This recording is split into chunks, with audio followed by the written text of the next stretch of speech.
மே 12 பிறந்தநாள் காணும் புரட்சி தமிழர் மாண்புமிகு எடப்பாடி கே பழனிசாமி அவர்களுக்கு பிறந்தநாள் வாழ்த்துக்கள். வழக்கறிஞர் அபிஷேக் ரங்கசாமி, மாவட்ட செயலாளர் எம்ஜிஆர் இளைஞரணி, தென்சென்னை வடக்கு கிழக்கு மாவட்டம்.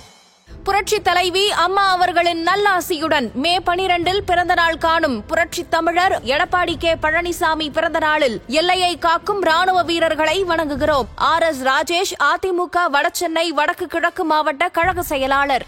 ட்ரோன் மூலமான தாக்குதல்களை தொடர்ந்து பாகிஸ்தான் நிகழ்த்தி வருகிறது. அவங்களுடைய டார்கெட் என்னவோ சிவிலியன் மாதிரி தான் இருக்குது. இதை நாம எப்படியெல்லாம் எதிர்கொள்ள போறோம்?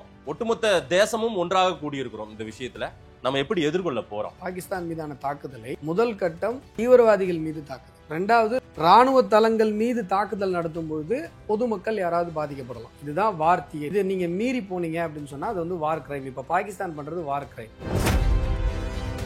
பாகிஸ்தான் என்ன பண்ணுதுன்னா நம்முடைய ராணுவ வீரர்கள் மீது தாக்குதல் நடத்துது. ராணுவ வீரர்களை பார்த்தா ஓடிடுது, போய் பதுங்கிடுது. சாதாரணமா ஆடு மாடு மேய்ச்சிட்டு போவாங்க இல்லையா காஷ்மீர்ல, சாதாரண குடிமக்கள், அவங்கள கார்னர் பண்ணி தான் முதல் அட்டாக்கே பண்ணுது. இப்ப நாம 9 இடங்களை ஃபர்ஸ்ட் நாள் அடிச்சோம் பாத்தீங்களா, அது வந்து 100% சக்சஸ் ரேட். உலகத்துல இஸ்ரேல், அமெரிக்கா கூட ஒரு சர்ஜிக்கல் ஸ்ட்ரைக் பண்ணுது, ஒரு நுண்ணிய தாக்குதல் பண்ணுது, ரஷ்யா மாதிரி பெரிய பெரிய நாடுகள் நுண்ணிய தாக்குதல் பண்ணுதுன்னா கூட இந்த மாதிரியான சர்ஜிக்கல், அதாவது துல்லிய தாக்குதல்ல 100% ரிசல்ட்டுங்கிறது பாசிபிள் கிடையாது. 9 இடம்னா 9 இடம் விழுந்ததுன்னா இந்த பில்டிங்னா அந்த பில்டிங்கை பொழந்துன்னு உள்ள விழுது. பர்ஃபெக்டா தீவிரவாதி தலைமையிலே போய் விழுது. அதுல என்னன்னா தீவிரவாதிகளுக்கு இறுதி சடங்குல அந்த நாட்டினுடைய ராணுவ உயர் அதிகாரிகள், அரசு உயர் அதிகாரிகள், அமைச்சர்கள் அவங்களாம் போய் கலந்துக்கிறாங்க. அப்போ தீவிரவாதிகளுக்கு அடைக்கலம் கொடுத்து, மரியாதை கொடுத்து, அவர்களை ஹீரோ வர்ஷிப் பண்ணி, அவர்களை தலைவர்களாக தாங்கி நின்று இருக்கிறது பாகிஸ்தான் என்பதை இன்றைக்கு பாகிஸ்தானே வெளி உலகத்துக்கு அறிவித்து விட்டது. நேற்று நைட்டு 400 ட்ரோன் சொன்னாங்க. இப்போ இன்னி நைட்டோட பார்த்தீங்கன்னா இன்னைக்கு பிரஸ் மீட் நம்ம இன்னும் பார்க்கல, எப்படி ஒரு 700-800 ட்ரோன் வந்திருக்கும் பாகிஸ்தான்ல இருந்து. அத்தனை ட்ரோன்களும் நம்முடைய பாதுகாப்பு அமைப்பால அடித்து நொறுக்கப்பட்டிருக்கிறது. இதுல என்ன ஒரு விஷயம் அப்படின்னு சொன்னா, இந்த ட்ரோன்லாம் கொடுத்தது துருக்கி. நீ என்னை விட பலம் குறைவான தேசம் என்றாலும் கூட உனக்கு வந்து இந்த ராமாயணத்துல வர மாதிரி தான், இன்று போய் நாளை வாங்கி நம்ம வந்து என்ன பண்றோம், அவனுக்கு வாய்ப்பு கொடுத்துட்டே இருந்தோம். அவன் என்ன பண்றான்னா பொதுமக்களை தாக்கி நம்மை வந்து கோபப்படுத்துறான். போர் விமானங்கள், தேஜஸ், ரஃபேல் இந்த மாதிரியான முழு வீச்சில் இறங்கல. நம்முடைய கப்பற்படை இது வரைக்கும் தாக்குதல் நடத்தல. நம்முடைய இன்னும் சொல்ல போனா அந்த S-400 இன்னும் ஆக்டிவேட்டே பண்ணலங்கிறாங்க. அவங்க கைனட்டிக் வெப்பன், நான் கைனட்டிக் வெப்பனை வச்சுதான் நாங்க பண்ணிட்டு இருக்கிறோன்ற மாதிரி தான் இப்ப தகவல் வருது. இவங்க நினைச்சுக்கிறாங்க இவ்வளவுதான் அப்படின்னு சொல்லிட்டு. நீங்க வந்து மிசைல் வாரையோ இல்ல வந்து ஃபுல் ஃபிளெஜ்டு வாரையோ துவக்கும் பொழுது நான் சொல்றேன், இன்னைக்கு எழுதி வச்சுக்கோங்க, 5 நாள் தாங்காது பாகிஸ்தான். பொருளாதாரமும் நன்மதிப்பும் இந்த நேரத்துல இந்த போர் ஒரு வேளை தொடங்கி நடந்ததுன்னு சொன்னா, இப்பயே பாருங்களேன், HQ அடிச்சிட்டோம். இனிமே HQ வந்து சைனாவோட ப்ராடக்ட் ₹1 வாங்க மாட்டோம். ஆனா நம்மளுடைய ஏர் ஸ்ட்ரைக்கர்ஸ் இருக்குல்ல, ஸ்கை ஸ்ட்ரைக்கர்ஸ் இருக்குல்ல, அது சக்சஸ் ரேட் காட்டிடுச்சு, ஃபீல்டில் போய் காட்டிடுச்சு. இப்ப இந்திய ராணுவ தளவாடங்களை வாங்குவதற்கு உலக நாடுகள் ஆர்வம் காட்டும். உலக அளவுல இது வந்து இந்திய தேசத்தினுடைய வரலாற்றுல நமக்கு கிடைக்க போற ஒரு மிகப்பெரிய மகுடம். இது எப்படி முடியும்னு கேட்டீங்களா, எண்டு பாயிண்ட் இதுதான். மகுடம் நமக்கு வரும். பாகிஸ்தான் என்னுடைய கணக்குப்படி 3ஆக பிரியும். அதன் தமிழர்களுக்கு வணக்கம். பல்வேறு துறைகளில் ஆக சிறந்த ஆளுமைகளை சந்தித்து நாம் நேர்காணல் எடுத்து வருகிறோம். அந்த வகையில் மீண்டும் நம்மோடு இணைந்திருக்கிறார் பாரதிய ஜனதா கட்சியின் திரு அஸ்வத்தாமன் அவர்கள். அவரிடம் கேட்பதற்கு நிறைய இருக்குன்னு வாருங்களோடமே கேட்போம். வணக்கம் அஸ்வத்தாமன் சார். வணக்கம் மகேஷ், எப்படி இருக்கீங்க? இந்தியா பாகிஸ்தான் போர் ரொம்பவும் தீவிரம் எடுத்திருக்கிறது அப்படின்னு தான் சொல்ல முடியும். அதுவும் ட்ரோன் மூலமான தாக்குதல்களை தொடர்ந்து பாகிஸ்தான் நிகழ்த்தி வருகிறது. அந்த பார்டர் ஸ்டேட்ஸ் எல்லாமே கொஞ்சம் பதற்றமான ஒரு சூழ்நிலையில தான் இருக்குது. ஆனால் நாம வந்து வான்வெளியிலேயே அதையெல்லாம் முறியடிச்சுட்டே வரோம் தொடர்ச்சியா நாம. ஆனா அவங்களுடைய டார்கெட் என்னவோ சிவிலியன் மாதிரி தான் இருக்குது. இதை நாம எப்படியெல்லாம் எதிர்கொள்ள போறோம்? இதுவரையில நம்முடைய இந்திய ராணுவத்தின் பயணம், அரசனுடைய பயணம் எப்படி இருக்கிறது? ஒட்டுமொத்த தேசமும் ஒன்றாக கூடியிருக்கிறோம். இந்த விஷயத்துல நம்ம எப்படி எதிர்கொள்ள போறோம்? ஆக்சுவலா போர் ஆரம்பிக்கல, நம்ம வந்து ஒரு ஆப்ரேஷன் பண்ணோம். ஆப்ரேஷன் சிந்தூர் நம்ம பண்ணிட்டு என்ன சொன்னோம்னா, நாங்கள் தீவிரவாதிகளினுடைய அந்த கட்டமைப்பை உடைச்சிருக்கோம். முக்கியமான 9 இடங்கள்ல முக்கிய தீவிரவாதிகள் இருந்த பகுதிகளை துல்லிய தாக்குதல், நுண்ணிய தாக்குதல் செஞ்சு நாம் வந்து அதை பண்ணிட்டோம். இதுக்கு மேலே நீங்கள் ரியாக்ட் பண்ணிங்கன்னா நாங்கள் ரியாக்ட் பண்ணுவோம் அப்படின்னு சொல்லி ஒரு எச்சரிக்கையோடு நம்ம என்ன பண்ணுறோம், ஃபர்ஸ்ட் நாள் ஆப்ரேஷனை நம்ம முடிச்சிடறோம். அதாவது பகல்காமுக்கு நம்ம வந்து ரிட்டாலியேஷன் கொடுத்துட்டோம். முகாம்கள் மட்டும் அட்டாக், தீவிரவாதிகள் மீது மட்டும்தான் தீவிரவாதிகள், ராணுவ வீரர்கள் மீது கூட தாக்கல. சரி, நீங்க மூணா பிரிங்க. பாகிஸ்தான் மீதான தாக்குதலை முதல் கட்டம் தீவிரவாதிகள் மீது தாக்குதல், ரெண்டாவது ராணுவ தளங்கள் மீதான தாக்குதல். ராணுவ தளங்கள் மீது தாக்குதல் நடத்தும் பொழுது பொதுமக்கள் யாராவது பாதிக்கப்படலாம். இதுதான் வார் தியரி. இது நீங்க மீறி போனீங்க அப்படின்னு சொன்னா அது வந்து வார் கிரைம். இப்ப பாகிஸ்தான் பண்றது வார் கிரைம். பாகிஸ்தான் என்ன பண்ணுதுன்னா, நம்முடைய ராணுவ வீரர்கள் மீது தாக்குதல் நடத்தல. ராணுவ வீரர்களை பார்த்தா ஓடிடுது, போய் பதுங்கிடுது. சாதாரணமா ஆடு மாடு மேய்ச்சிட்டு போவாங்க இல்லையா காஷ்மீர்ல, சாதாரண குடிமக்கள், அவங்கள கார்னர் பண்ணி தான் முதல் அட்டாக்கே பண்ணுது. முதல் துப்பாக்கி சூடு சிவிலியன் மேல, பொதுமக்கள் மீது தான் பண்ணுது. தீவிரவாதிகளை வந்து ஊக்குவிக்கிறது, தீவிரவாதிகளுக்கு ஷெல்டர் கொடுக்குது. பின்லேடன் வரைக்கும் பாகிஸ்தான் தான் ஷெல்டர் கொடுத்தது. இப்போ நாம் 9 இடங்களில் ஃபர்ஸ்ட் நாள் அடித்தோம் பார்த்தீங்களா, அது வந்து 100% சக்ஸஸ் ரேட். உலகத்தில் இஸ்ரேல், அமெரிக்கா கூட ஒரு சர்ஜிக்கல் ஸ்ட்ரைக் பண்ணுது, ஒரு நுண்ணிய தாக்குதல் பண்ணுது, ரஷ்யா மாதிரி பெரிய பெரிய நாடுகள் நுண்ணிய தாக்குதல் பண்ணுதுன்னா கூட இந்த மாதிரியான சர்ஜிக்கல், அதாவது துல்லிய தாக்குதலில் 100% ரிசல்ட்டுங்கிறது பாசிபிள் கிடையாது. ஓகே, 100% ரிசல்ட் வராது. 100% ரிசல்ட்டு எனக்கு தெரிஞ்சு நம்ம நாடு, அதனால நம்ம ப்ரௌடாக சொல்கிறோன்னு இல்லை. அதாவது என்ன சொல்கிறது, நம்ம சிந்தனையை பொதுப்படையாக வச்சு பார்த்தா கூட உலகத்தில் எந்த நாடும் இவ்வளவு 100% சக்ஸஸ் ரேட்டை கொடுத்ததே கிடையாது. 9 இடம்னா 9 இடம் விழுந்ததுன்னா, இந்த பில்டிங்னா அந்த பில்டிங்கை பொழந்துன்னு உள்ள விழுது. வாசலில் கூட விழல, பக்கத்தில் விழல, பர்ஃபெக்டாக தீவிரவாதி தலைமையிலே போய் விழுந்தது. அதில் என்னென்னா, தீவிரவாதிகளுக்கு இறுதிச் சடங்குல அந்த நாட்டினுடைய இராணுவ உயர் அதிகாரிகள், அரசு உயர் அதிகாரிகள், அமைச்சர்கள் அவங்களாம் போய் கலந்துக்கிறாங்க. அப்போது தீவிரவாதிகளுக்கு அடைக்கலம் கொடுத்து, மரியாதை கொடுத்து, அவர்களை ஹீரோ வர்ஷிப் பண்ணி, அவர்களை தலைவர்களாக தாங்கி நின்று இருக்கிறது பாகிஸ்தான் என்பதை இன்றைக்கு பாகிஸ்தானே வெளி உலகத்துக்கு அறிவித்து விட்டது. இப்போ என்ன நடந்ததுன்னா, முதல்ல நம்ம ஆப்ரேஷன் சிந்தூர் பண்ணோம். அதாவது இப்போ புல்வாமாவுக்கு அகேன்ஸ்டாக ஒரு சர்ஜிக்கல் பண்ணோம் இல்லைங்களா, அது மாதிரி தீவிரவாதிகள் மீது தாக்குதல் நடத்திட்டு தீவிரவாதிகளுடைய கட்டமைப்புகளை உடைச்சிட்டு நம்ம அமைதியாயிட்டோம். நீ இதுக்கு மேலே வந்தனா நாங்கள் திருப்பி அட்டாக் பண்ணுவோம் அப்படின்னு. அப்புறம் என்ன பண்ணுறான், இவன் சிவிலியன் மேலே மறுபடியும் காஷ்மீர் மக்கள் மீது தாக்குதல் நடத்துகிறான். திருப்பி அடுத்த நாள் தான் நம்ம என்ன பண்ணுறோம்னா, நம்மளுடைய ஸ்கை ஸ்ட்ரைக்கர்ஸை வச்சு, அந்த சூசைடல் ட்ரோன்ஸை வச்சு, அது அடுத்த லெவல். ஏன்னா ட்ரோன் வார் அப்படிங்கிறது உலகத்துக்கே புதுசு. இந்த ட்ரோன் பேஸ்டு வார், அதாவதுங்க தரை வழி வார் நடந்தது, கப்பல் வழி வார் நடந்தது, அதுக்கப்புறம் தான் வான்வழி வாரெலாம் நடந்தது. இப்போ அந்த ட்ரோன் பேஸ்டு வார் அப்படிங்கிறது, ஆளில்லா விமானங்கள் இல்லை ட்ரோன் மாதிரியான பேஸ் வாருங்கிறது ரொம்ப புதுசு.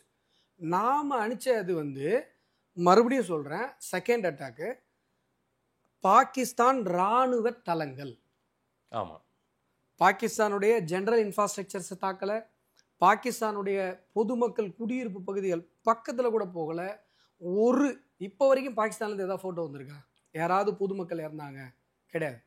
3 நாட்கள், நான் இப்போ 4வது நாள், 4 நாட்கள் இந்த சண்டையில் ஒரு பாகிஸ்தானுடைய பொதுமக்கள் கூட தாக்கப்படவில்லை. ஆனால் நேற்று முந்தா நாள் பாகிஸ்தான் பண்ண வேலையை பாருங்கள். ட்ரோன் அனுப்புது. ட்ரோன்னா நம்ம அனுப்பிச்சோம்ல, ஸ்கை ஸ்ட்ரைக்கர்ஸ் மாதிரி டெக்னாலஜிக்கல் ட்ரோன் கிடையாது. நம்ம அனுப்பிச்சது எப்படின்னா, கழுகு மேலே பறக்கும், 100கணக்கான அடி மேலே பறக்கும், ஒரு இறையை பார்க்கும், சல்லுன்னு வந்து அப்படி பிடிக்கும். அது மாதிரி தான் நம்மளுடையது. நேராக போகுது. தீவிரவாதிகளுடைய அந்த இராணுவ தளவாடங்கள், இப்போ நீ H5 கராச்சியில் அடிச்சு நொறுக்குன்னு பார்த்தீங்க செகண்டு. அதாவது வான்வெளியிலிருந்து வர தாக்குதலை சமாளிப்பதற்காக உருவாக்கப்பட்ட மிசைல் அமைப்பு தான் அது. அதாவது வான்வெளி தாக்குதல் தடுப்பு அமைப்பு தான் அது. சீனாவுடையது ரொம்ப பெருசு, நாங்கள் பயங்கரமாக சாதிச்சிட்டோம்னு சொன்ன அந்த HQ-வை நம்மளுடைய வான்வழி ட்ரோன் வந்து அடித்து காலி பண்ணி அதை ஓப்பனாக அறிவிச்சிருச்சு. இது மாதிரி இப்போ ஏதாவது கழுகு மாதிரி கரெக்டாக எந்த பாயிண்ட்டோ அந்த பாயிண்டில் போய் அடிக்கிறது. ஆனால் இப்போ இவனுங்க பண்ணுறாங்க இல்லையா, நேற்று நைட்டு முந்தா நாள் நைட்டு பண்ணது கிட்டத்தட்ட, அதாவது நேற்று நைட்டு 400 ட்ரோன் சொன்னாங்க. இப்போ இன்னைக்கு நைட்டோட பார்த்தீங்கன்னா, இன்றைக்கி ப்ரெஸ் மீட் நம்ம இன்னும் பார்க்கல, எப்படி ஒரு 700-800 ட்ரோன் வந்திருக்கும் பாகிஸ்தான்லேருந்து. அத்தனை ட்ரோன்களும் நம்முடைய பாதுகாப்பு அமைப்பால் அடித்து நொறுக்கப்பட்டிருக்கிறது. இதில் என்ன ஒரு விஷயம் அப்படின்னு சொன்னால், இந்த ட்ரோன்லாம் கொடுத்தது துருக்கி. துருக்கியோடைய அந்த சோங்கர் ட்ரோனை தான் இப்போ கொடுத்துருக்காங்க. அந்த ட்ரோன் தான் என்ன இல்ல பண்ணுது? வெளிப்படையான உதவியை துருக்கி பண்றானா சோங்கர் ட்ரோன்ன்றது துருக்கியோட ட்ரோன் தான். துருக்கி ட்ரோனு நம்ம அதை சுட்டு வீழ்த்தி அந்த பாகங்களை காட்டிட்டோம். இப்போ இன்னைக்கு வந்து நேற்று நைட்டு டெல்லியை நோக்கி ஒரு ஏவுகணை வருது. ஆமா, அந்த ஏவுகணையை நம்ம தாக்கி அழிச்சிட்டோம். ஹரியானாவில் அது உழுந்து கிடக்குது. இதுக்கு முன்னாடி சைனா மிசைல் ஃபர்ஸ்ட் நாள் வந்தது, நம்ம அதை தாக்கி அழிச்சிட்டோம். அப்போ அந்த சைனா மிசைலுங்கிறது நம்ம ஆதாரபூர்வமாகவே வெளி உலகத்துக்கு நம்ம காட்டிட்டோம். இதில் என்ன அப்படின்னா ரொம்ப ரொம்ப எத்திக்கலான ஒரு வாரம் வந்து இந்தியா முன்னெடுக்குது. நம்ம வந்து ஒரு பலம் வாய்ந்த தேசம், அதனால் பாகிஸ்தான் வந்து இப்போதைக்கு ஒரு பிச்சைக்கார நாடாக இருக்குது, நம்ம போய் அடிச்சிட்டோம் அப்படின்னு கிடையாது. நாம் என்ன பண்ணுறோன்னா, நாங்கள் உங்களுடைய தீவிரவாத ஊக்குவிப்பு நடவடிக்கை எதிராக நான் வந்து நடவடிக்கை எடுக்கிறேன். நீ திருப்பி உடைய மிலிட்ரி பேஸ் அடிக்கிறேன், நீ திருப்பி வர. இப்போ என்ன பண்ணாங்க, 2 நாள் பார்த்தாங்க. நேற்று நைட்டு என்ன பண்ணிட்டாங்கன்னா, இந்த ட்ரோன்லாம் எங்கேருந்து வந்ததோ, எந்த ஏர்ஃபீல்டு அந்த என்ன சொல்கிறது, அந்த ரன்வேவிலேருந்து எங்கேருந்து த்ரோ பண்ணப்பட்டதோ அதை அடித்து காலி பண்ணிட்டாங்க. ரொம்ப எத்திக்கலான ஒரு வார இந்தியா வந்து உலகத்திற்கு பறைசாற்றுகிறது. இதற்கு முன்பாக ஒரு பலம் வாய்ந்த தேசத்திற்கும் ஒரு பலம் குறைந்த தேசத்திற்கும் நடந்த போரில் இவ்வளவு நெறி சார்ந்த அறம் சார்ந்த ஒரு போர் நடந்ததே கிடையாது. எந்த போருன்னா எடுத்துக்கோங்க, நான் நாடுகள் பேரெல்லாம் சொல்ல வேணாம், ஏன்னா இப்போ எல்லாமே நட்பு நாடுகளாக இருக்கும்போது நம்ம ஒரு விமர்சனமாக, நீங்கள் இந்த கடந்த ஒரு 2 வருடங்களாக 3 வருடங்களாக நடந்த எந்த போர்னா பாருங்கள், இவ்வளவு நெறி சார்ந்த அறம் சார்ந்து ஒரு போர் முறையை முன்னெடுக்கிற ஒரு தேசமாக இந்தியா இருந்துகிட்டு இருக்கு. இதில் இந்த துருக்கி பண்ணது பச்சை துரோகம். ஏன்னா ட்ரோன் கொடுத்தது ஏன்னு கேட்டிங்கன்னா, 2023 துருக்கிலையும் சிரியாவிலையும் பூகம்பம் வந்தது, ஞாபகம் இருக்கா? நம்ம என்ன பண்ணோம்னா, அந்த போர்க்காலங்களில் இந்த போர் இதெல்லாம் தூக்கிட்டு போகிறதுக்கு ஒரு பெரிய விமானம் இருக்கும் தெரியுங்களா? அந்த மாதிரி மிகப்பெரிய அந்த C7 விமானங்கள், ஒரு 4-5 விமானங்கள் நிறையா நிவாரணப் பொருட்கள் நம்ம கொடுக்குறோம், மருத்துவ பொருட்கள் கொடுக்குறோம். துருக்கி பூகம்பத்தில் பாதிக்கப்படும் பொழுது முதல் ஆளாக உதவிய தேசம் இந்தியா. அது மட்டும் இல்லைங்க, ட்ரோன் கொடுத்தோம். நம்ம எதுக்கு ட்ரோன் கொடுத்தோம்?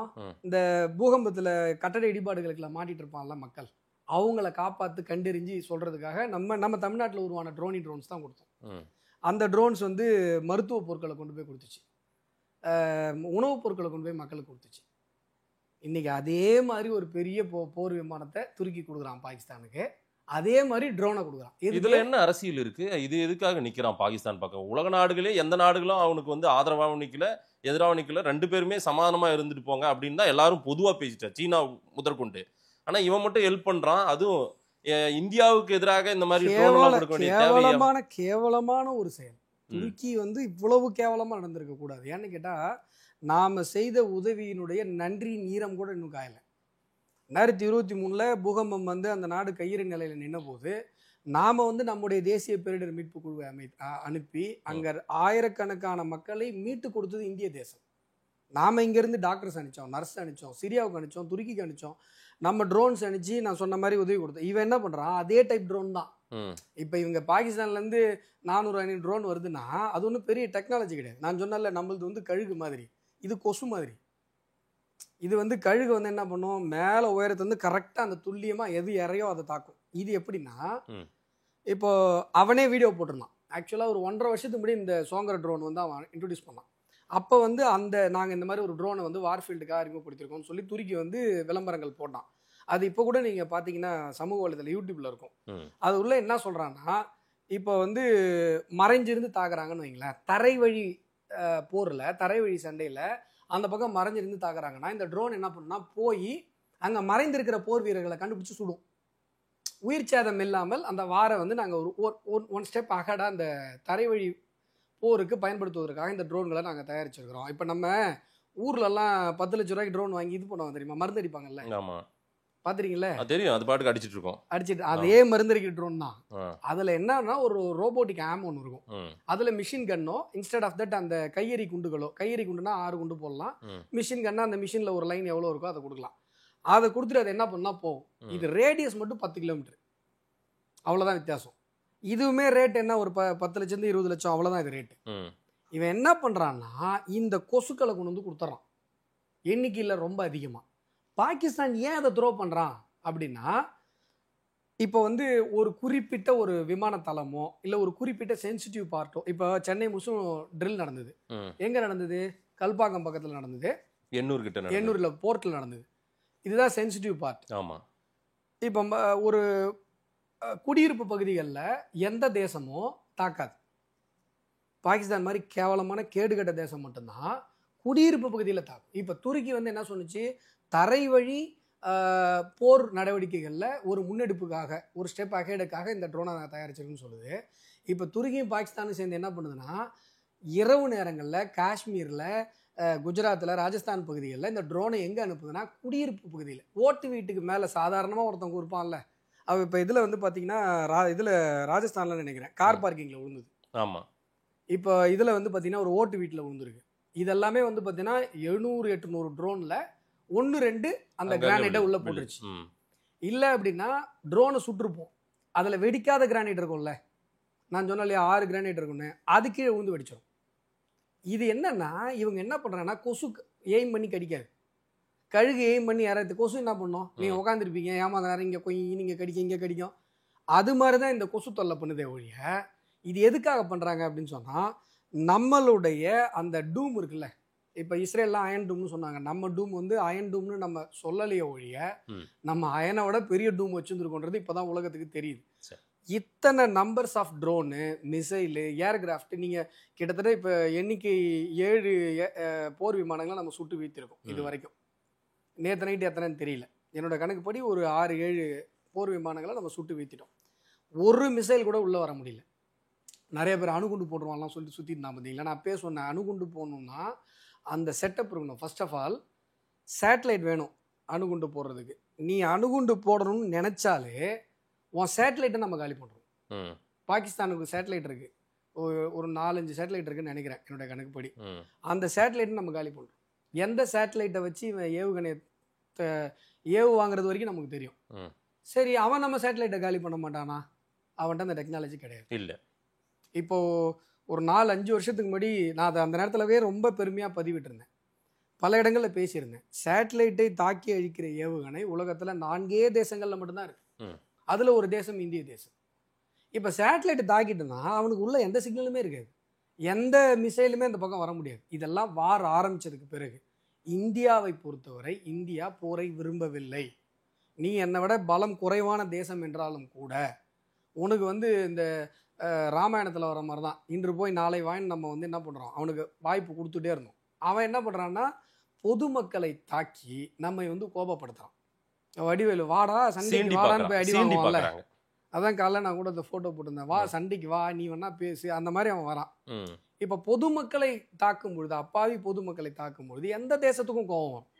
நீ வந்து மிலிட்ரி பேஸு முடிஞ்சா ஆண்மை இருந்தா வீரம் இருந்தா நீ ராணுவ வீரர்கள்ட்ட வந்து மோது, துப்பாக்கியோட நிற்கிறாங்கல்ல, டேங்கியோட நிற்கிறாங்கல்ல, அங்கே வா.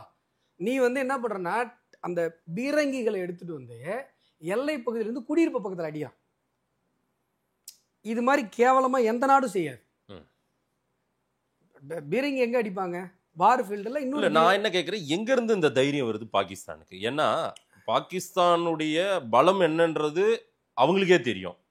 நம்ம ரொம்ப வீக்காக இருக்கோம், இந்தியா எவ்வளோ பலமாக இருக்குன்னு அவங்க தெரியும். எந்த தைரியத்தில் இப்படி ஒரு சிவிலியன் அட்டாக்கே மீண்டும் ஏற்கனவே பகல்காம் தான் அதான் பண்ணாங்க, மறுபடியும் அதையே தொடர்ச்சியாக பண்ணிட்டு இருக்காங்க. பகல்காம் வந்து அதோட மோசம், ஏன்னா டெரரிசம். இது வார் கிரைம். இப்போ பண்ணது வார் கிரைம், அது வந்து டெரரிசம். இல்லை எல்லாமே ஒன்று தானே அவங்க, எல்லாம் ஒன்று கிடையாது. இதோட கிராவிட்டி வேற. நீங்கள் டெரரிசத்துக்கு ஒரு நாடு சப்போர்ட் பண்ணுதுங்கிறது ரொம்ப ரொம்ப அதிகம். ரொம்ப என்ன சொல்கிறது, இல்லை அதுவே அந்த அரசாங்கமே ஒட்டுமொத்தமாக நிற்கிறான்னா அவனே டெரரிசம் பண்ணது எல்லாமே வந்து பார்த்தீங்கன்னா இப்போ என்னன்னா இவங்க கன்செப்ஷன் வார் தான் மாதிரி ட்ரை பண்ணுறாங்க. அதாவது என்னன்னா இந்த டெரரிஸ்ட் கேம்பை நம்ம அழிச்சிட்டோம். ஆமாம், அதில் செத்தவங்கலாம் ரொம்ப ரொம்ப முக்கியமான டெரரிஸ்ட்டுங்க. பாகிஸ்தானை பொறுத்த வரைக்கும் ஒரு மிலிட்ரி மேஜர் செத்தா கூட அவன் கவலைப்பட மாட்டான். புரியுதா உங்களுக்கு? ஒரு மிலிட்ரி மேஜர், ஒரு ராணுவ அமைச்சர் செத்துட்டா கூட கவலைப்பட மாட்டான். ஒரு தீவிரவாத குழுவோட தலைவன் செத்துட்டானா அது அவனுக்கு அவ்வளோ வருத்தம். இப்போ அவனால் தாங்கிக்க முடியல. இப்போ என்ன சொல்கிறான் பாருங்க, இல்லைங்க இந்தியா வந்து எங்களுக்கு பெரிய டேமேஜ்லாம் ஏற்படுத்திச்சு, நாங்கள் போர் தான் பண்ணி ஆகணும், வேறு வழி இல்லைங்கிறான். வேறு வழி இல்லைன்னா என்ன அர்த்தம்? தீவிரவாதிகளுடைய கண்ட்ரோலில், அல்கொய்தா, இந்த லஷ்கர் இ தொய்பா இவங்களுடைய கண்ட்ரோலில் தான் அந்த அரசே இருக்குது. அந்த தலைவர்களை போட்டு தள்ளிட்டாங்க இந்தியா, நீ வந்து வேறு வழி இல்லை, வார் எடுத்து தான் ஆகணும், இல்லைன்னா நாங்களே உன்னை என்ன பண்ணுவோம், ஏதாவது பண்ணுவோன்ற ஒரு த்ரெட்டனிங் கூட அங்கே வர்றதுக்கு வாய்ப்பு இருக்கிறது. அதனால அவன் வேற வழியில் என்ன பண்ணணும், வார் வந்தான் ஆகணும். இவன் என்ன பண்ணுறான் தெரியுங்களா? 2 வகைங்க. ஒன்று, உலகத்தில் நான் வந்து எனக்கு எதிராக தீவிரவாத செயல்களில் ஈடுபட்ட ஒரு நாட்டை நான் போர் எடுத்தேன் அது கூட நான் நிறைய டைம் கொடுத்தேன், அவன் ஏற்றுக்கல. அதுக்கப்புறம் நான் போர் எடுத்தேன், நான் ஜெயிச்சிட்டேன். எனக்கு இந்த மாதிரி ஒரு அயன் டூம் இருக்குது, என்னுடைய இராணுவ தளவாடங்கள் இவ்வளவு சக்ஸஸ்ஃபுல்லாக இருக்குது அப்படிங்கிறதெல்லாம் காட்டி உலக அரங்கில் உயர்ந்து நிற்கிறது ஒரு ரகம். இந்தியா அதை தான் பண்ணிகிட்டு இருக்கு. நான் சொன்னேன், இந்த டூம் இருக்குல்ல, இப்போ இந்த செட்டப் இருக்குல்ல, அதாவது இப்போ நம்மளுடைய அந்த ஏர் ஸ்ட்ரைக்கர்ஸாக இருக்கட்டும், இந்தியன் மேடு ஆகாஷாக இருக்கட்டும், இந்த மிசைல்ஸ் இன்னும் நம்மளுடைய ஃபுல் இது நம்ம இன்னும் பிக்சரே ஆரம்பிக்கல. ஜஸ்ட் இப்போ தான் டிக்கெட் வாங்கி தேட்டருக்கு போகலாமா வேணாமான்னு யோசிச்சுட்டு இருக்கோம். படம்லாம் இன்னும் ஓட்டவே ஆரம்பிக்கல. நம்ம படம் வந்து இன்னும் நம்ம ஆரம்பிக்கவே இல்லை. இன்னும் எவ்வளோ இருக்கு நம்மகிட்ட. ஈவன் வந்து நம்ம என்ன சொல்றது, நம்முடைய போர் விமானங்கள் தேஜஸ், ரஃபேல் இந்த மாதிரியான முழு வீச்சில் இறங்கலை. நம்முடைய கப்பற்படை இது வரைக்கும் தாக்குதல் நடத்தலை. நம்முடைய இன்னும் சொல்ல போனால் அந்த S-400 இன்னும் ஆக்டிவேட்டே பண்ணலங்கிறாங்க. அவங்க கைனட்டிக் வெப்பன், நான் கைனட்டிக் வெப்பனை வச்சு தான் நாங்கள் பண்ணிட்டு இருக்கிறோன்ற மாதிரி தான் இப்போ தகவல் வருது. இவங்க நினச்சிக்கிறாங்க இவ்வளோதான் அப்படின்னு சொல்லிட்டு. நீங்கள் வந்து மிசைல் வாரையோ இல்லை வந்து ஃபுல் ஃப்ளெஜ்டு வாரையோ துவக்கும் பொழுது நான் சொல்கிறேன், இன்றைக்கி எழுதி வச்சுக்கோங்க, 5 நாள் தாங்காது பாகிஸ்தான். 5 நாள், மேக்ஸிமம் 5 days மொத்தமாக வார் முடிஞ்சிடும்.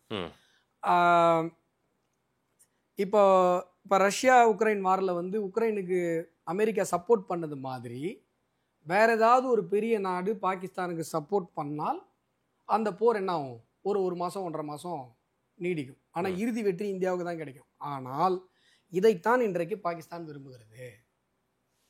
அவன் என்ன பண்ணான் பார்த்தீங்களா, கன்செப்ஷன் வார் பண்ணான் பார்த்தீங்களா, ஒரு நாள் நைட்டு டுட்டு போட்டான் பார்த்தீங்களா. பாகிஸ்தானுடைய அஃபிஷியல் ஹேண்டிலே இந்தியா வந்து எங்களுடைய துறைமுகம் எல்லாத்தையும் காலி பண்ணிடுச்சு, கராச்சி எல்லாம் காலி பண்ணிடுச்சு, நாங்கள் வந்து ரொம்ப மோசமாயிட்டோம், எங்களுக்கு யாராவது கடன் கொடுத்து எங்களை காப்பாற்றுங்கன்னு பிச்சை எடுத்தான் பார்த்தீங்களா.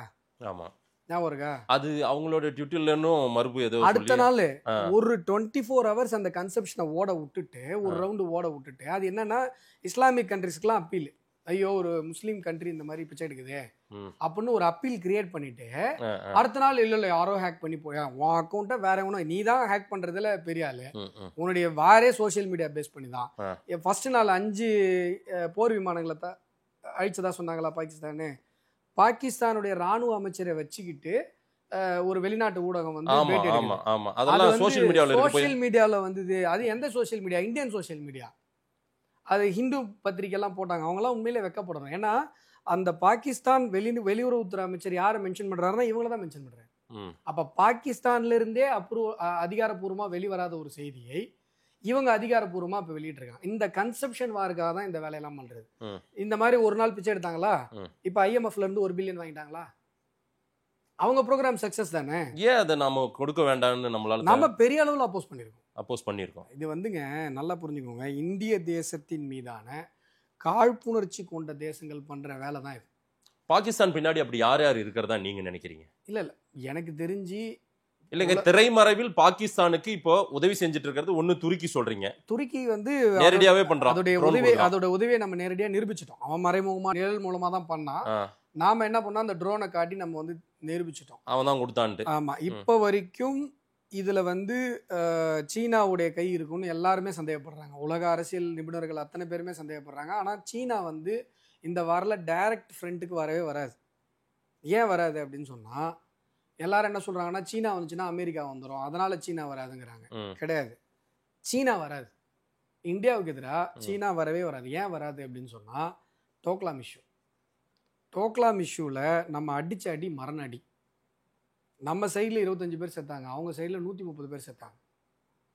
சரிங்களா? ஒன்று. ரெண்டாவது, அந்த டைமில் டோக்லாம் இஷ்யூ நடந்துகிட்டு இருக்கும்போது பிரைம் மினிஸ்டர் அந்த பார்டருக்கு போனார். இந்தியாவுக்கும் சைனீஸுக்கும் கிட்டத்தட்ட சில கிலோமீட்டரில் போய் நின்று பேசிட்டு வந்தார்.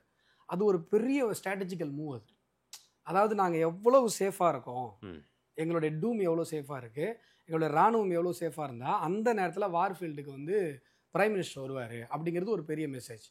இன்னொன்று நான் சொல்கிறேன், இந்த சேட்டலைட்டை தாக்கி அழிக்கிற ஏவுகணை, அதாவது சீனா மாதிரி ஒரு கண்ட்ரி ரொம்ப சப்ப நாட்டிட்டவனா மோதும், இந்தியா மாதிரி ஒரு பலம் பொருந்திய நாட்டிட்டம் மோதாது. ஏன் மோதாது அப்படின்னு சொன்னால், பெரிய அளவில் சீனாவுக்கு டேமேஜ் ஆகிடும். ஏன்னா சேட்டலைட்டை தாக்கி அழிக்கிற ஏவுகணை இந்தியாவில் இருக்குது. ஓகே, நீங்கள் சீனாவுடைய எதெல்லாம் பாசிட்டிவ்னு சொல்கிறீங்களோ எல்லா பாசிட்டிவும் இந்தியாவில் இருக்குது. இன்னும் சொல்ல போனால் சீனாவில் இல்லாத பல விஷயங்கள் இந்தியாவில் இருக்குது. சீதோஷ்ண நிலையில் நமக்கு வந்து நம்ம போர் வீரர்களுடைய ட்ரைனிங் வந்து கம்பேரே பண்ண முடியாது. சீன வீரர்கள் நம்முடைய இந்திய வீரர்கள் முடி நிற்க கூட முடியாது. நிற்க முடியாதுன்னா லிட்டரலாக நிற்க முடியாது. நம்மால் வந்து பனியில் போய் 1 மாதம் அப்படியே இருப்பான். அந்த பனிமலையில் நிற்பாங்க, அப்படியே அந்த கல் உறைஞ்ச மாதிரி உறைஞ்ச அந்த ரத்தமே உறையக்கூடிய அந்த பனியில் நம்ம வீரர்கள் நிற்பாங்க, தெய்வம் மாதிரி நிற்பாங்க. சீனாக்காரனால கிட்ட கூட வர முடியாது. அதனால தான் டோக்லாமில் சம எண்ணிக்கையிலான வீரர்கள் மாதேஷ். இன்னும் சொல்ல போனால் சைனாக்காரன் கொஞ்சம் அதிகமாகவே இருந்தான். ஆனால் இறப்பு ஃபுல்லாக சைனாக்காரன் 130 பேருக்கு மேலே குத்தி கொண்டாங்க, ஆயுதமே இல்லாமல். வெறும் இதில் என்னது கன் யூஸ் பண்ணக்கூடாது, இதுலயே கல் கட்டை இதை வச்சே பண்ணிட்டாங்க. ஸோ சீனா நேரடியாகவும் வரமாட்டான், மறைமுகமாகவும் மறைமுகமாக அவன் ஏதாவது சப்போர்ட் பண்ணுவானே ஒழிய டைரக்ட் சப்போர்ட்டுங்கிறது பாகிஸ்தானுக்கு பண்ற தைரியம் வராது. ஏன்னா இப்ப சீனாவும் பொருளாதார சரிவில் இருக்கு. அதாவது நீங்க சொல்றதெல்லாம் வச்சு பார்க்கும்போது பாகிஸ்தான் அவன் ஏதோ ஒன்று எதிர்பார்த்தெல்லாம் இந்த வேலையை செய்யல, யாரோ தூண்டுதல் பேர்ல இதை செஞ்சுட்டு இருக்கான். அவன் இப்போ அந்த தீவிரவாத தலைவர்கள் இறந்துட்டாங்க. ஆமா, இவன் எதுவுமே பண்ணாம பேசாம இருந்தான்னா அந்த தீவிரவாதத்தால அவனே அந்த நாடே அழிக்கப்படும். அந்த பிரதமர், அந்த அமைச்சர்கள் எல்லாருமே பாதிக்கப்படுவாங்க. அதனால அவங்க நம்ம நாட்டு மக்கள் என்ன ஆனாலும் பரவாயில்ல, நாட்டுடைய பொருளாதாரம் என்ன ஆனாலும் பரவாயில்ல, நம்ம உயிரை காப்பாற்றிக்கணுன்றதுக்காக ஒன்று இதை பண்ணணும். இல்லை அப்படின்னு சொன்னா இதை வச்சு பிச்சை கேட்டு நம்ம கடனெல்லாம் தள்ளுபடி பண்ணிக்கிட்டு கடன் வாங்க நம்ம பேங்க் ரிப்ட் மஞ்சள் நோட்டீஸ் கொடுப்பாங்கல்ல, அந்த மாதிரி மஞ்சள் நோட்டீஸ் இந்த போரை வச்சு ஒரு மஞ்சள் நோட்டீஸ் கொடுத்து திருப்பி இதுல இருந்து அப்படியே வெளில வந்துடலாம் அப்படின்ற ஒரு நோக்கம் அவங்களுக்கு இருக்கும். இந்தியாவை காட்டி அங்க இருக்கிற பிரச்சனை இப்போ 1 பில்லியன் வாங்கிட்டான் பாருங்க ஐஎம்எஃப்ல. ஐஎம்எஃப் பண்ணது ஒரு மிகப்பெரிய அயோக்கியத்தனம். ஏன்னா இன்டர்நேஷனல் மானிட்டரி ஃபண்டுங்கிறது ஒரு பொருளாதாரத்தில் தொய்வடைகிற வீழ்ச்சி அடைகிற நாடுகளை அதை முட்டு கொடுத்து காப்பாற்றுறதுக்கு தான் அந்த ஃபண்டு உருவாக்கப்பட்டதே ஒழிய அந்த ஃபண்டு எப்பயுமே எப்படி கொடுப்பாங்க, எப்படி கொடுக்கணும் அப்படின்னா போரில் போது வீழ்ச்சி அடைகிற நாடுகளுக்கு கொடுக்கலாம், கொடுக்கூடாதெல்லாம் கிடையாது. ஆனால் போர் நடந்து முடிஞ்சதுக்கு அப்புறம் கொடுப்பாங்க. போர் நடக்கும் போதே கொடுக்குறேன்னா அப்போ இந்தியாவுக்கு அடிக்கிறது தானே நீ கொடுக்குறேன். அதுவும் டெரரிஸ்ட்டை சப்ளை பண்ணுற ஒரு நாடு. நீங்கள் உலகத்தில் இருக்கிற எல்லா தீவிரவாத அமைப்புகளும், இப்போ தாலிபானாக இருக்கட்டும், ஐஎஸ்ஆர் இருக்கட்டும், இது பின்லேடனாக இருக்கட்டும், ஜெய்சி முகமது, இப்போ இந்தியாவை இது பண்ணுற இந்த அமைப்பு, எந்த அமைப்பு நீங்கள் ஜெய்சி முகமது இந்தியாவை அட்டாக் பண்ணுறான். நான் சொல்கிறது உலக அளவில் எல்லா தீவிரவாத ஐஎஸ்ஐஎஸ்லாம் உலகத்தில் பல நாடுகளில் போய் இது பண்ணுறான். எல்லா தீவிரவாதிகளும் வாழ்நாளில் ஒரு தடவையாவது பாகிஸ்தான் வந்திருப்பான், பாகிஸ்தானில் தங்கியிருப்பான். பாகிஸ்தான் அவங்களுக்கு அவ்வளவு ட்ரைனிங்கு செல்வாக்கு எல்லாம் கொடுக்குது, அவனுங்களை ராஜா மாதிரி வச்சு பார்க்குது. அந்த ஊருக்கு நீங்கள் போனீங்கன்னா பிரைம் மினிஸ்டருக்கு என்ன மரியாதை கிடைக்குமோ அந்த மரியாதை ஒரு தீவிரவாதி தலைவனுக்கு கிடைக்கும். அது அந்த அளவுக்கு ஒரு ப்ரோட்டோகால் இருக்கும் அவனுக்கு. முன்னாடி 10 காரு, பின்னாடி 10 காரு, துப்பாக்கி ஏந்திய பாதுகாப்பு. இப்போ நம்ம ஊரில் ஒரு ஜனாதிபதிக்கு என்ன பாதுகாப்பு கொடுக்குறோம், அந்த மாதிரி பாதுகாப்பை ஒரு டெரரிஸ்ட்டுக்கு கொடுப்பான் பாகிஸ்தான். இந்தியாவை அட்டாக் பண்ணிட்டு வர டெரரிஸ்ட்டுக்கு மட்டும் கிடையாது. அமெரிக்கா அடித்த பின்லேடனும் அங்கே தானே இருந்தான். எங்கே இருந்தான்?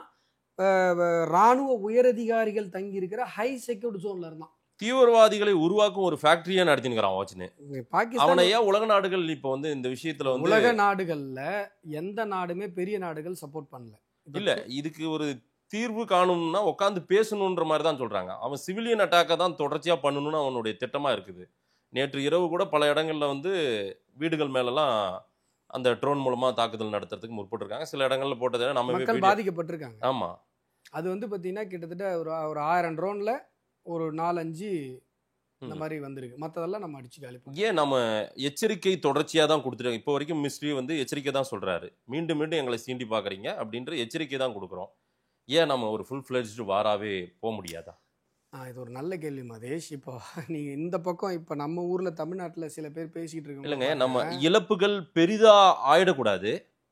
அதனால இதை என்ன கேட்கறது எனக்கு புரியுது. சிவிலியனா அட்டாக் பண்ண ஆரம்பிச்சிட்டான். ஆமா, இதுக்கு மேல நம்ம ஏன் பொறுமையா இருக்கணும்? தரைவழியிலேயே ராஜஸ்தான்ல வந்ததாக பீரங்கி தாக்குதல் என்ன பண்றான்னா, நம்ம பீரங்கி அங்க நின்றுட்டு இருக்கோம். பீரங்கி டு பீரங்கி அடிக்கிறது இல்ல, திருப்பி ரெசிடென்ஸ் பீரங்கி டு வீட்டு மேல ஒரு தாக்குதல் கூட இது வரைக்கும் ஆண்மையோடு நம்ம ராணுவ வீரர்கள் பக்கம் அவன் வரவே இல்லை. ராணுவ வீரர்கள் இங்க நிக்கிறாங்கன்னா ஓடிடுறான். ஓடி போய் எங்கேயாவது இப்போ பின்பக்கமா புறவாசல்ல எங்கேயாவது ரெசிடென்ஸ் ஏரியாவில் அட்டாக் பண்ணிட்டு போறான். நீங்க கேட்குற கேள்வி என்னன்னா, இந்த தாக்குதலுக்கு பிறகும் நாம் ஏன் முழுமையான போரை அறிவிக்கக்கூடாது அப்படிங்கிறது அவங்க கேள்வி. இப்போ இதுக்கே ஆப்ரேஷன் சிந்தூருக்கே நம்ம ஊரில் பல வாய்ங்க என்ன பேசுதுன்னா, பீஸு ஒருத்தெல்லாம் அழுகுறான் மதேஷ். ஒரு பையன் காரில் உட்காந்து அப்படி கொன்னுலாம் என்ன பர்ஃபார்மன்ஸ் பண்ணுறான். அந்த பையனை இப்போ கூப்பிட்டு காஷ்மீரில் நம்ம ஆளுங்க செத்துட்டாங்கல்ல, பாகிஸ்தானில் சிவிலியன் யாருமே சாவல, கற்பனையாக கதறான், கற்பனையாக அழுகுறான். இங்கே வந்து பகல்காமில் தீவிரவாதிகளால் தாக்கப்பட்டு 6 நாள் கல்யாணம் ஆகி 6 நாளில் புருஷனை தரையில் போட்டு ஒரு பொண்ணு அழுதுட்டு இருந்ததுல்ல, அப்போ உனக்கு அழுக வரல. என்ன மனுஷன் நீ? இந்த மாதிரியான கன்செப்ஷன் இருக்குல்ல. இப்போ நீங்கள் சார் என்ன சார் நம்ம ஊரில் 10 பேர் அறிவு இல்லாமல் சோஷியல் மீடியாவில் போகிறதெல்லாம் நம்ம யோசிக்கணும். அதுதான் இன்னைக்கு எல்லா அப்படின்னு நீங்கள் யோசிக்கலாம். அது எங்கே வரும் இல்லைங்க. தெரியல. அரசியல் ரீதியாவே நான் பல பேட்டிகள் இந்த உங்ககிட்ட எடுத்திருக்கேன். கன்செப்ஷன் வாரதாங்க.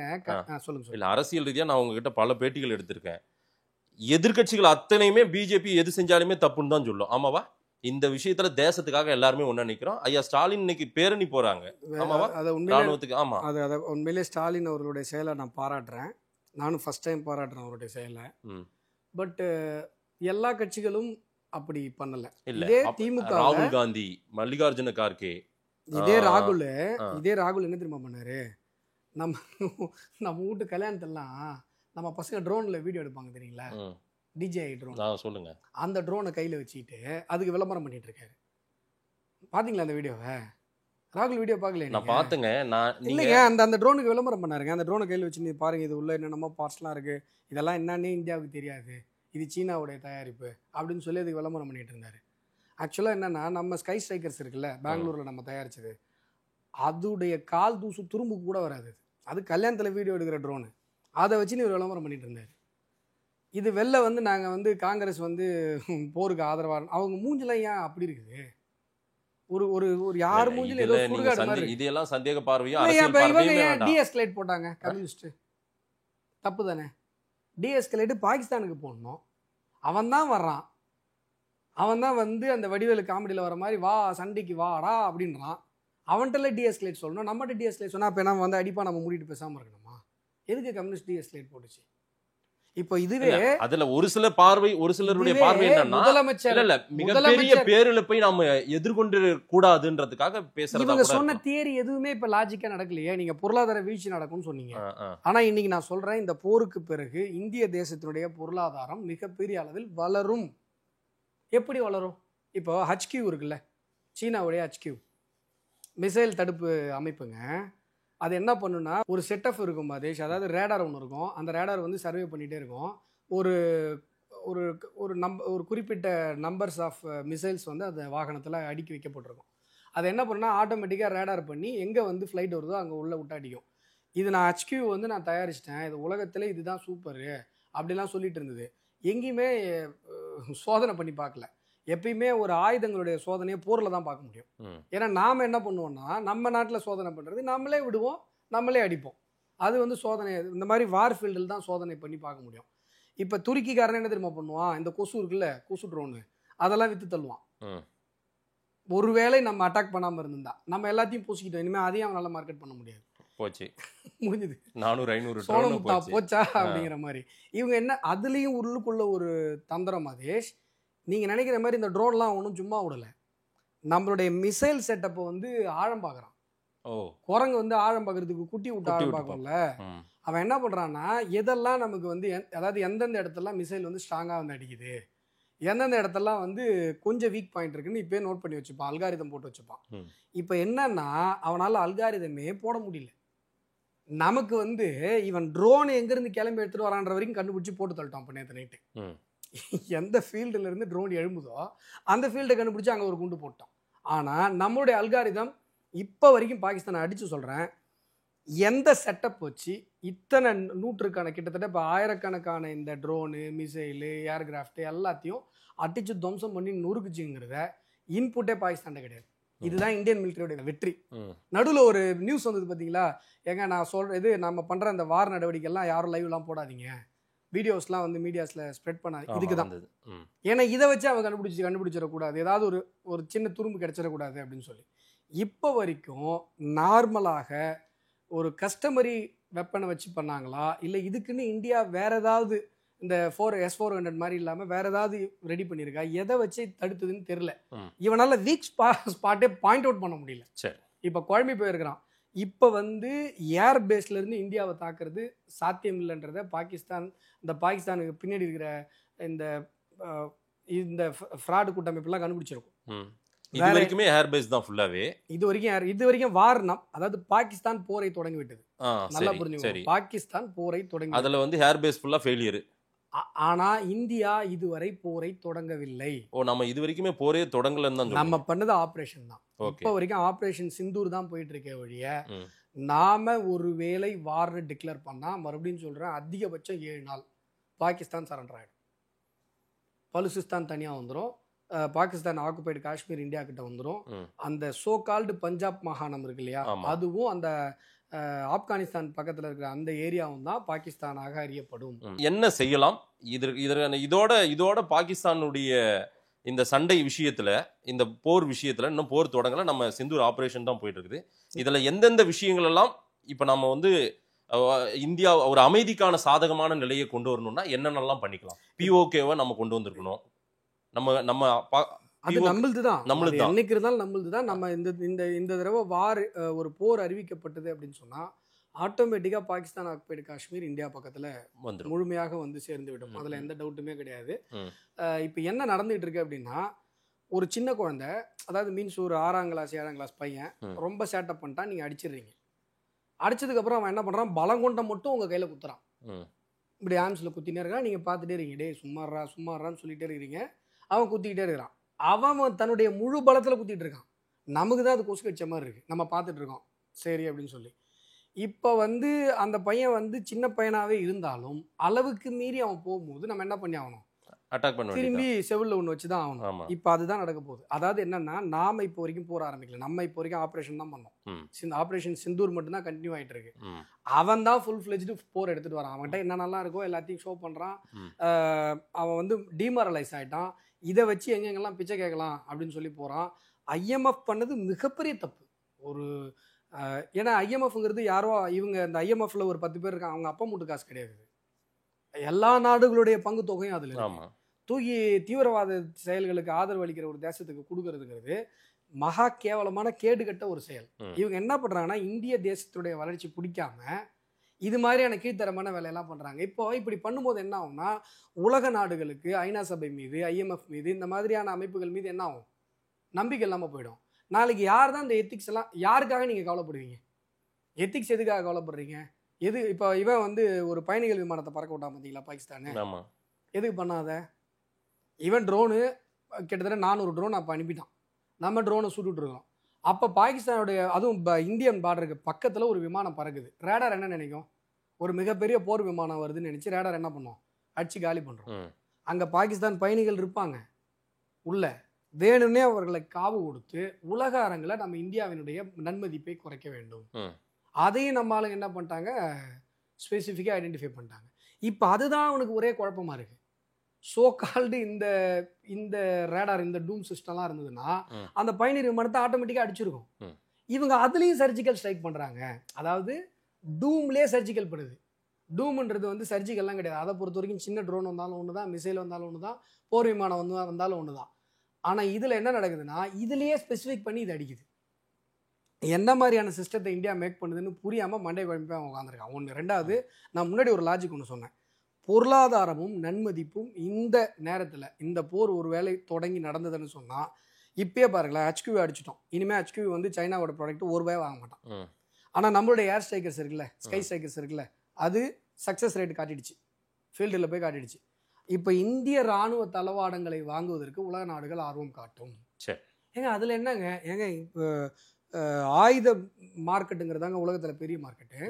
இப்போ ஆயுத மார்க்கெட்டில் அமெரிக்கா மாதிரி, ரஷ்யா மாதிரி, ஈவன் சைனா மாதிரி இந்தியன் மார்க்கெட் வந்து ஒரு கன்சிடரபிள் லெவல் டெவலப் ஆயிடுச்சுன்னா நம்முடைய பொருளாதாரம் மிகப்பெரிய அளவில் வளர்ந்துடும். நீங்கள் வந்து இந்திய தேசத்தினுடைய நன்மதிப்பை ஒவ்வொரு ஸ்டெப்லையும் இப்போ வந்து இந்தியா காட்டிக்கிட்டே இருக்கு. அவன் அடிக்கிறான், நம்ம கரெக்டாக வந்து எந்த சிவிலியன் மேலேயும் அட்டாக் பண்ணல, ரொம்ப எத்திக்கலான ஒரு வார்த்தை. நம்ம இலக்கு, நம்மளுடைய குறி சரியா இருக்குது. இதுக்கு எங்க புல் ஸ்டாப்னு இது வந்து ஃபாரின் டைரக்ட் இன்வெஸ்ட்மெண்ட்டையே இந்த ஃபைட்டுக்கு அப்புறம் அதிகப்படுத்தும். ரைட், அது ஓகே, அது தனி. நான் ஃபுல் ஸ்டாப் நாம வந்து பொருளாதாரம் வீடுன்னு சொன்னாங்கல்ல, இந்த போர், இந்த சண்டைக்கு பிறகு, இது சண்டையா முடிஞ்சாலும் சரி, போரா போனாலும் சரி, இதற்கு பிறகு இந்திய தேசத்தினுடைய பொருளாதாரம் கண்டிப்பா உயரும். இப்ப IMFலாம் அதான் வைத்திருச்சு. இல்ல, நான் கேட்கறது இறுதி கேள்வி, ஃபுல் ஸ்டாப். இதுக்கு இறுதி தீர்வு, இதுக்கான போரை நோக்கி போவது நல்லதா, அல்லது உட்காந்து பேசலாம் அமைதியா நாம வந்து எச்சரிக்கை கொடுக்குறோம், எல்லாமே பண்றோம், அவங்க வந்து எதுக்குமே ஈடு கொடுக்காமல் இறங்கி வராங்க. அதை எப்படி நம்ம வந்து முடிக்க போறோம்? பாகிஸ்தானுக்கு எப்படிங்க பாடம் கற்பிக்க போறோம் நம்ம?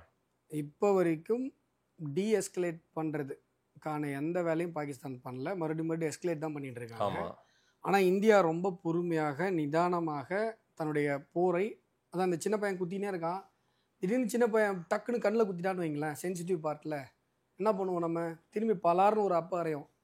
அப்படிதான் நடக்கும், வேற வழி கிடையாது. அதை நோக்கி தான் போகுது. இந்த போரை போராக ஆரம்பிப்பதற்கும் இல்ல நம்ம இப்போ வரைக்கும் ஆப்ரேஷன் தான் பண்ணிட்டு இருக்கோம். இது ஆப்ரேஷனாக முடிவதற்கும் யார் கையில இருக்குன்னா பாகிஸ்தான் கையில தான் இருக்கு. இப்ப கம்யூனிஸ்டுங்கெல்லாம் டீஎஸ்கலேட் சொல்றாங்கன்னா பாகிஸ்தான் தான் போய் சொல்லணும், நம்மகிட்டலாம் சொல்லக்கூடாது. நாம பார்த்துட்டே இருப்போம். இதே மாதிரி சிவிலியன் அட்டாக் இன்னும் ஒரு நாள் நடந்ததுன்னா கூட கண்டிப்பா இந்திய தேசம் போரை அறிவித்து விடும்.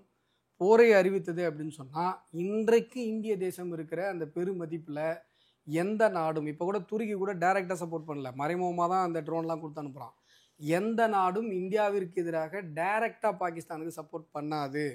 இப்ப முஸ்லீம் கண்ட்ரிஸ், இஸ்லாமிய தேசங்களே கூட, உலகின் பல இஸ்லாமிய நாடுகள், இப்போ ஈரான் வந்து நம்ம கூட ஸ்ட்ராட்டஜிக் ஒப்பந்தம் போட்டான் பார்த்துருப்பீங்க. உலகின் பல இஸ்லாமிய நாடுகள், சவுதி அரேபியாலாம் ஃபுல்லாக அவங்களுடைய நாட்டினுடைய, இப்போ நம்ம ஊர் பாரத ரத்னா மாதிரி அவங்களுடைய நாட்டினுடைய உயர்ந்த விருதை நமக்கு பாரத பிரதமர் நரேந்திர மோடி அவர்கள் கொடுத்துருக்கு. ஸோ உலகினுடைய பல இஸ்லாமிய நாடுகள் இந்தியாவின் பக்கம் தான் இருக்கிறது. இப்போ துருக்கியே என்னன்னா, சவுதி அரேபியா தான் முஸ்லீம் கண்ட்ரிஸில் நாங்கள் தான், ஏன்னா மெக்கா மதினாலாம் எங்ககிட்ட தான் இருக்குது, நாங்கள் தான் ஹெட்டு அப்படின்னு சொல்லி அந்த ஹெட்டு போட்டி நிலவும் மாதேஷ். முஸ்லீம் கண்ட்ரிஸ்குள்ள முஸ்லீம் நாடுகளுக்கெல்லாம் யார் தலைவர்? இப்போ துருக்கி இந்த வேலையை பண்ணது எதுக்காகனா, இந்த நன்றி நம்ம பண்ண இந்த நன்றிலாம் மறந்துட்டு இந்த கொசுவெல்லாம் கொண்டு வந்து கொடுத்தான் பாருங்க, கொசு ட்ரோனு. இந்த கொசு ட்ரோன்லாம் ஏன் கொடுத்தான் அப்படின்னா, ஒரு முஸ்லீம் கண்ட்ரியா, அதுக்கு ஆபத்தான், உடனே சப்போர்ட் பண்றாங்க. அப்படி பார்த்தா கல்ஃப் கண்ட்ரிஸ் யாருமே வந்து அரபு நாடுகள், அதுதான் சொல்றேன், துருக்கிக்கு வந்து இந்த இப்போ மலேசியா இந்த மாதிரியான கண்ட்ரிஸ் கூட ஓரல் கன்செப்ஷன் சப்போர்ட் கூட கொடுக்கல. எல்லாருக்குமே தெரியுது பாகிஸ்தான் பண்றது தப்பு, இந்தியா பண்றது சரி. இதுல என்னன்னா, இந்தியாவுடைய இது பாருங்க, அவன் வந்து இதை வந்து முஸ்லீம் கண்ட்ரி இந்தியா, அது கிட்டத்தட்ட ஒரு இந்து கண்ட்ரி அந்த மாதிரி கொண்டு வரான். இதில் வந்து 3 பேர் உட்காந்து பதில் சொல்கிறாங்க. இப்போ ஒவ்வொரு நாளும் ப்ரெஸ் மீட் கொடுக்குறாங்கல்ல, அதில் அவங்க ஒரு அந்த இராணுவ அதிகாரி, அவங்க வந்து இஸ்லாம். அதுதான் இந்திய தேசத்தினுடைய, நம்ம இந்தியானா யாருன்னு நம்ம தெளிவாக காட்டிட்டோம். நீ சொல்கிற மாதிரி அந்த மதவாதம் பண்ணுற ஆளுங்க நாங்கள் கிடையாதுடா. இந்திய தேசம் என்பது மதவாதத்திற்கெல்லாம் அப்பாற்பட்டது. நாங்கள் மனிதவாதம் பேசுகிறவங்க. இங்கே வந்து இந்தியா பாகிஸ்தானுங்கிறது தான் பிரச்சனையை ஒழிய, நீ உன் மத அரிப்பெல்லாம் எடுத்துகிட்டு வந்து இங்கே சொரியாதன்னு நம்ம தெளிவாக உலகத்திற்கு காட்டிவிட்டோம். அவங்க 4 தலைமுறையாக இந்திய இராணுவத்தில் இருக்கிற ஒரு மிகப்பெரிய மரியாதைக்குரிய ஒரு குடும்பத்தை சார்ந்தவர். நீங்கள் சொல்கிறாங்க சோஃபியா அவங்க. அதாவது இதுதான் இந்திய தேசம். இந்திய தேசம்னா என்ன? இதுதான் இந்திய தேசம். இவங்க வந்து சீக்கு நிற்க மாட்டாங்க, இஸ்லாமியர்கள் நிற்க, இன்னைக்கு எல்லாரும் ஒரே கூடையில் நிற்கிறாங்க. இதுதான் இந்தியன் முஸ்லிம்ஸ், இதுதான் இந்திய தேசம், இதுதான் இந்திய தேசத்தினுடைய ஒருமைப்பாடு. உலக அளவில் இது வந்து இந்திய தேசத்தினுடைய வரலாற்றில் நமக்கு கிடைக்க போகிற ஒரு மிகப்பெரிய மகுடம். இது எப்படி முடியும்னு கேட்டிங்களா? எண்டு பாயிண்ட் இதுதான். மகுடம் நமக்கு வரும். பாகிஸ்தான் என்னுடைய கணக்குப்படி 3ஆக பிரியும். பலுசிஸ்தான் வந்து அவன் ரொம்ப நாளாக கேட்டுட்டு இருக்கான். இந்த இதை வச்சு பார்த்தீங்கல்ல, ஒரு 14 பேரை போட்டான் பாருங்க. ஆமாம், பலுசிஸ்தான் அவன் வந்து அது புரட்சிப்படை தனியாக அவங்க வந்து இது பண்ணிட்டு இருக்காங்க. சோர்ஸ் எல்லாம் எங்ககிட்ட இருந்து எடுத்துக்கிறீங்க. ஆனால் நீங்கள் வந்து என்ன பண்ணுறீங்கன்னா, அந்த பஞ்சாப், அதாவது பாகிஸ்தானில் ஒரு பஞ்சாப் இருக்கு, அவன் தான் எல்லாம் லீட் பண்ணிட்டு இருக்கீங்க. மொத்தப்படி நாங்கள் தான் இந்த நாட்டினுடைய வளத்தை நாங்கள் தான் கொடுத்துட்ருக்கோம். அவன் ரொம்ப நாளாக கேட்டுட்டு இருக்கான். இப்போ நேற்று நைட்டு அந்த பலுசிஸ்தான்லேருந்து என்ன சொல்லியிருக்காங்கன்னா, பலுசிஸ்தான் தங்களை தனி நாடாக அறிவித்து கொண்டு விட்டது. அங்கே இருக்கிற போராட்ட குழுவினுடைய தலைவர் மாதிரி இருக்கவங்க சொல்கிறாங்க, அறிவிச்சிச்சு ஐநா சபை எங்களை ஆதரிக்க வேண்டும், இந்திய அரசு டெல்லியில் எங்களுக்கு வந்து தூதரகத்திற்கு அலுவலகம் அமைத்து கொடுக்கணும். இப்போ என்னன்னா, இது வந்து அப்படியே அஃபிஷியல் கிடையாது. ஆனால் இது ஒரு குரல். இப்படிதானே பல தேசங்கள் ஒன்று, அந்த பாகிஸ்தானுக்குள்ள இருக்கிற பஞ்சாப் ஒன்று, அந்த பஞ்சாப் தான் பாகிஸ்தானா மிஞ்சும். இப்ப பாகிஸ்தான் ஆக்குபைட் காஷ்மீர் நம்ம மட்டும் வந்துரும். இது இப்படி பிரியுதா? பிரிஞ்சதுக்கு அப்புறம் ஆப்கான் தாலிபான் வந்து இப்ப எப்பன்னு காத்துறாங்க. நம்ம இதை பிரிச்சுட்டு பலுசிஸ்தானை விட்டு போனோம்னா அந்த ஏரியா அவன் எடுத்துப்பான். ஏன்னா அந்த மக்கள் அதான் 3ஆக உடையும் பாகிஸ்தான். கண்டிப்பா. ஏன்னா தாலிபானுக்கு ஆரம்பத்துல ட்ரைனிங் கொடுத்தது பாகிஸ்தான் தான். எல்லா தீவிரவாத அமைப்புகளுக்கும் பயிற்சி கொடுத்தது போல தாலிபானுக்கும் கொடுத்தாங்க. இது அவங்களே முன்னாள் பிரதமர்லாம் ஒத்துக்கிட்டாங்க, பார்த்துருப்பீங்க, முஷரப் ஒத்துக்கிட்டார். ஸோ அவங்க அந்த பக்கம் பிரிச்சுப்பாங்க, அது பின்னாடி நடக்கும். ஸோ நம்ம கணக்குப்படி 3ஆக பிரிவதற்கான வாய்ப்புகள் பிரகாசமாக இருக்கிறது. எல்லாவற்றையும் தாண்டி உலக அரசியலில் பிற்காலங்களில் வரலாறு படிக்கிற மாணவர்கள் அறம் சார்ந்த போர் எப்படி இருக்க வேண்டும் என்பதற்கு உதாரணமாக இந்திய தேசத்தினுடைய இந்த நடவடிக்கைகளை பிற்காலத்தில் வரலாற்றில் படிப்பார்கள். நிச்சயம் இந்தியர்களா எல்லோருமே ஒன்றாக நிற்போம். பாகிஸ்தானுக்கு சரியான எதிர்வினையை கொடுத்துவிட்டு இங்கு ஒரு அமைதி நிலவட்டும், அமைதி திரும்பட்டும். அதற்காக நாம் எல்லாமே காத்துக்கிட்டு இருப்போம். அந்த அமைதிக்காக காத்திருப்போம். நேரில் நேரம் கொடுத்து பேசியதுக்கு நன்றி திரு அஸ்வத்தம். ஜெய்ஹிந்த்.